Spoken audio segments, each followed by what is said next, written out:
as we welcome in the Norm Peterson and Cliff Clavin of our little watering hole here on Golf Channel, Rex Hoggard, Ryan Lavner. Rex, I want to start with you. There's a lot at stake for a lot of different guys this week for a lot of different reasons. Who do you look at and think that they have the most to play for, whether it's just basically keeping a job or earning some of these perks that we're talking about? I mean, I assume I'm Norm Peterson, and I will totally take that. I'm going to go with Sam Ryder. He's the bubble guy. He's right there at number 60. When you look at how big this week is for him, I mean, getting into two of those first three signature events to start next year, guys will tell you how important that is. It's going to be so much more money, so many more points. It'll give you a chance to get the season moving in the right direction. Now, that being said, Sam has not played well here at the RSM. He's got 6 starts here. He's only made the cut once. The one time he did make the cut, he was outside the top 60. So it does seem like it's going to be an uphill climb, but he is coming off his best finish of the fall. He finished tied for 10th last week in Bermuda. So I think he has some momentum, but he's only 11 points ahead of number 61 on the list. It'll be a fun race to watch. Lav, what do you think of the FedEx Cup Fall? We're almost at its end. We saw a couple of emotional wins these last 2 weeks on the PGA Tour. What do you think of this first incarnation of the FedEx Cup Fall? Jim, I think my viewpoint is changing a little bit, at least over the past couple of weeks. I think it's mostly served its purpose.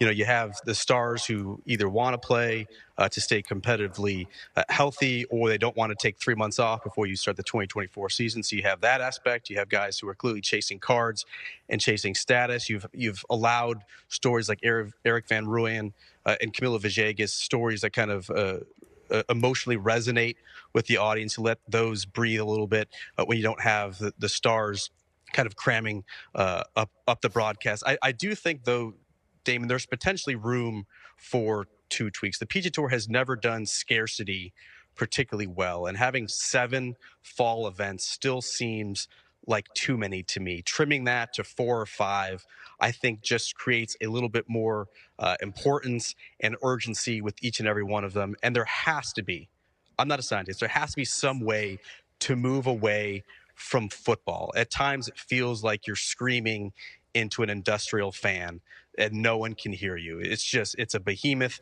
and trying to shift this fall schedule away from football as much as possible instead of going head to head on both Saturday and Sunday should be a priority for the PGA Tour. And I feel like, to Lav's point, they have embraced football here at the RSM Classic. On Saturday, there'll be about 1 million fans out there watching football, and a couple University of Georgia football, and a couple who will be watching the golf. I think they understand exactly what's at stake here this week. Lav and I sat down this morning with the tournament host, Davis Love, for our podcast this week, and he kind of walked us through what this event has been over the years and how it's evolved, how the entire fall has evolved into something different almost every single year. You look at this year's iteration, I would argue, he argued, that this is by far the most compelling, because we started the conversation out about who is going to be top 60 to that top 50 spot, trying to get into those signature events to start next year. You look at the top 125, there's a ton of guys right there on that bubble. Go even deeper to 150. Everybody's playing for something this week. I've covered every single one of the RSM Classics, and this one by far has the most storylines of any. And Rex, things have changed so much because of everything that's going on in the game itself, all of the broader politics, the changes around signature events and this fall series. There is a PGA Tour board meeting happening today. Are you expecting any decisions or anything significant to come out of today's board meeting? Eamon, you and I, more than anybody else, are sitting there staring at our phones, waiting to hear anything out of this board meeting. I don't think anyone's more interested than you and I on this front. It was interesting. I'll say that Davis Love, who is kind of still part of the process, told Lav and I this morning that don't expect a press release on Tuesday morning, one way or the other, that either the PGA Tour is going to move in a different direction away from the Public Investment Fund of Saudi Arabia, or they're going to try to come up with some sort of further agreement with them. It sounds to me like this process is going to be ongoing for some time. Now, I think there's other things that are probably going to be discussed in that meeting. I was just talking with someone who's very close with Webb Simpson, who called Webb this morning. He's one of the 6 player directors on the board, and he said he will not be here today. He may not even be here tomorrow. It sounds to me that thing's going from sunup till sundown tonight. Well, it's a time for board meetings, Lav, but also a time of year when Paul Kimmage of the Irish Independent writes great pieces, usually with Rory McIlroy as the protagonist. Great piece this week on his relationship with Shane Lowry, kind of a look back at the Ryder Cup and the intensity of the weekend. What did you take both from the friendship between Rory McIlroy and Shane Lowry and just the intensity that we saw in Rome in the Ryder Cup? Yeah, it was basically a recollection of exactly what went down. I was struck by two anecdotes in particular. Obviously, the parking lot fight between Rory McIlroy ended up spilling into Jim Bones Mackay as well. But kind of what touched him off, Rory talked about it in detail even after that happened on Sunday at the Ryder Cup. But kind of pulling back the curtain, saying how he went into the cold plunge pool. I think it was 6 degrees. How he was in there for 8 minutes. He desperately needed to just calm down and cool down after really getting fired up for this. I was struck by that anecdote, and also at the end, kind of a cliffhanger for next week's look back as well with Tiger Woods. Roy said he had 3 text messages and 2 missed calls from Tiger Woods waiting on his cell phone when he got back to his hotel room. Obviously, Joe LaCava, the longtime caddy for Tiger Woods. I would have loved to see what that conversation would have been like, but Roy just said things will be better tomorrow. Just need to cool off. It's going to be totally fine, but right now, I'm certainly ticked off, and that's going to spill over into Sunday at the Ryder Cup, as it definitely did.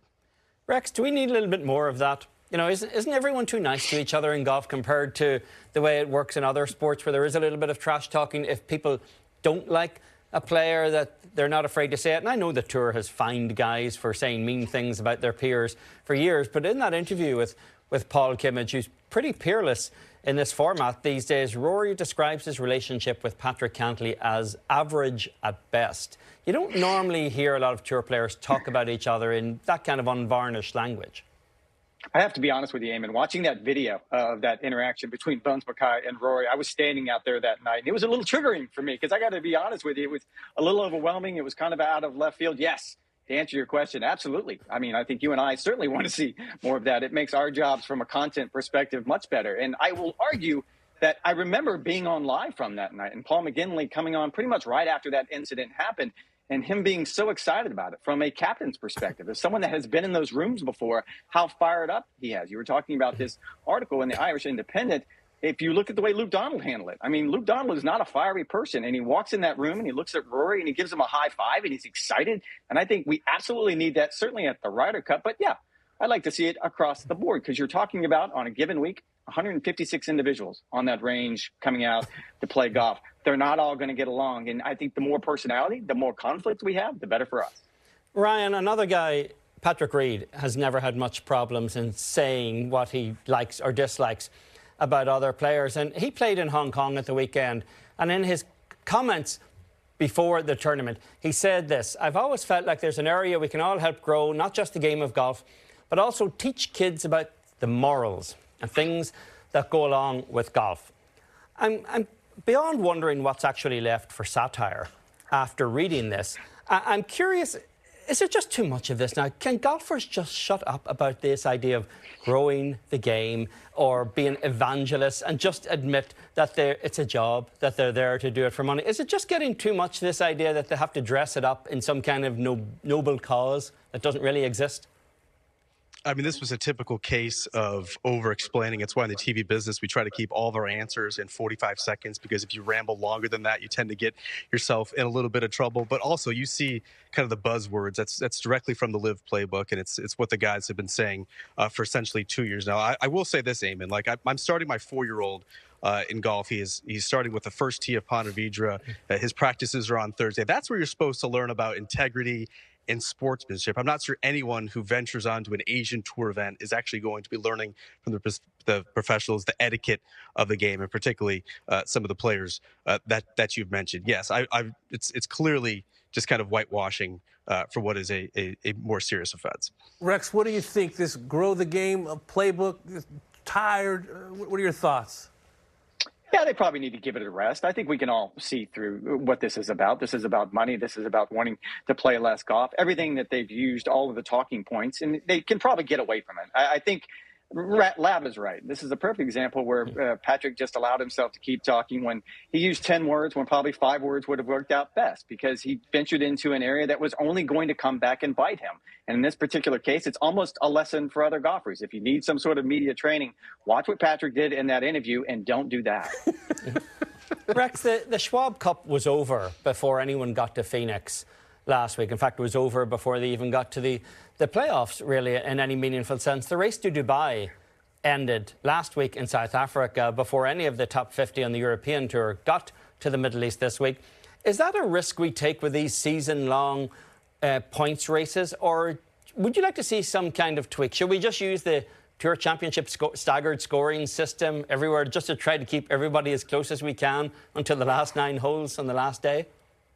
I don't think that works, because I think people like you and I and Lavner are probably going to be critical of that, just like we've been critical of what's going on at Eastlake when it comes to the staggered scoring. But if you look at what the Tour has done, and I will give them credit on this front, I covered the Tour Championship the year that Vijay Singh showed up at Eastlake, and he only had to remain upright for 72 holes, and he was going to win the FedEx Cup. No one wants to see that. They want to have some sort of conclusion. They want some sort of drama. And you go back a few years ago with Justin Thomas, and he won the Tour Championship. He won the FedEx Cup, but didn't win the Tour Championship, and he had some anger towards that. So the Tour had to come up with some sort of fix. And on this, it's all about math, and it's all about points, and it gets a little too confusing for me sometimes, but they have come up with that formula that it keeps the fans engaged until that final round. And I think that's what both the PGA Tour champions need to do and DP World Tour.